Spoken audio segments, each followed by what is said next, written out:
The following items will be needed for the PC assembly process: anti-static wrist strap and mat, toolkit, computer case with power supply, motherboard with manual, CPU and fan heat sink assembly, RAM, video card, hard drive with the appropriate cable, floppy drive with the appropriate cable, CD-ROM drive with the appropriate cable. Start by preparing the case. Lay the case on its side and attach the motherboard standoffs in the appropriate locations. It may be helpful to examine the motherboard to determine the best standoff locations.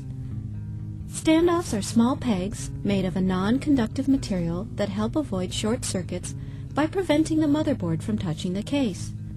Once they are installed, temporarily move the case aside to work on the motherboard. Lay the motherboard down on the anti-static mat. Retrieve the CPU and locate pin 1. Line up pin 1 of the processor with the keyed corner of the socket on the motherboard. Once lined up properly, the CPU should rest in the socket without any force. After the CPU is seated, adjust the socket lever until it is in a locked position. When the lever is locked, the CPU is secure. Once the processor is secure, attach the heatsink fan assembly using as little force as possible so as not to damage the processor. Plug in the heatsink fan's power plug onto the appropriate power connector. The proper connector can be identified using the motherboard manual. Now install the memory. It may be a good idea to consult the motherboard manual as to which slot the RAM should be installed.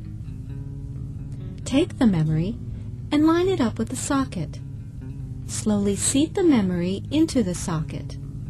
It may help to rock the memory into the socket until secure by gently pushing alternately on the ends of the chip.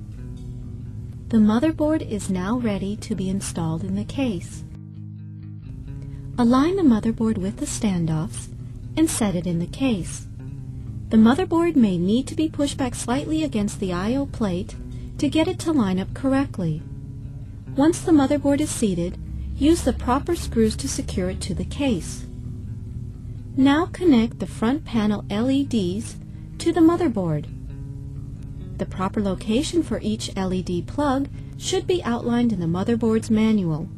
Position the computer case so that it is easy to gain access to the drive bays. Locate an empty 3.5-inch bay and push out that bay's cover. Retrieve the floppy drive and line it up with the open bay. Slide it in until the front of the drive lines up with the front of the computer case. Select the screws that are designated for the floppy drive and screw them in both sides. Now retrieve the hard drive and make sure the jumper is set to the master setting.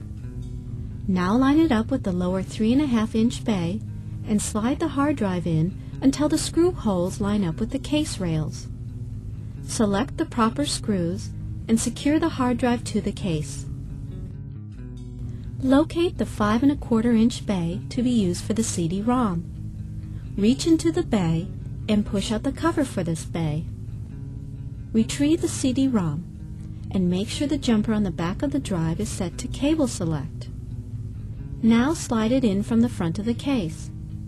Push it back until it is flush with the front of the case. Select the correct screws and secure the CD-ROM to the case. Locate the proper ribbon cable for the floppy drive. Attach the end with the twist to the back of the floppy drive. Take the other end and connect it to the floppy connector on the motherboard. Make sure pin 1 lines up with the proper pin on the motherboard connector. Retrieve the ribbon cable for the CD-ROM drive. Attach one end of the ribbon cable to the back of the CD-ROM. Then attach the other end to the secondary IDE connector on the motherboard.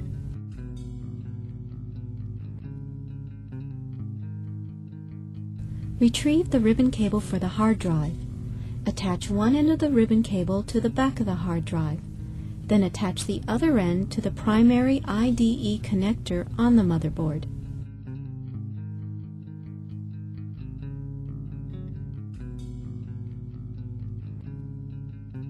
Now connect the power to each installed device. Examine the back of each drive.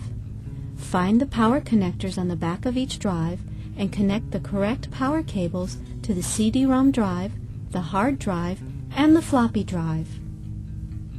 Next, connect the ATX power connector to the motherboard. It is keyed, so it can only be inserted one way. Now the video card is to be installed.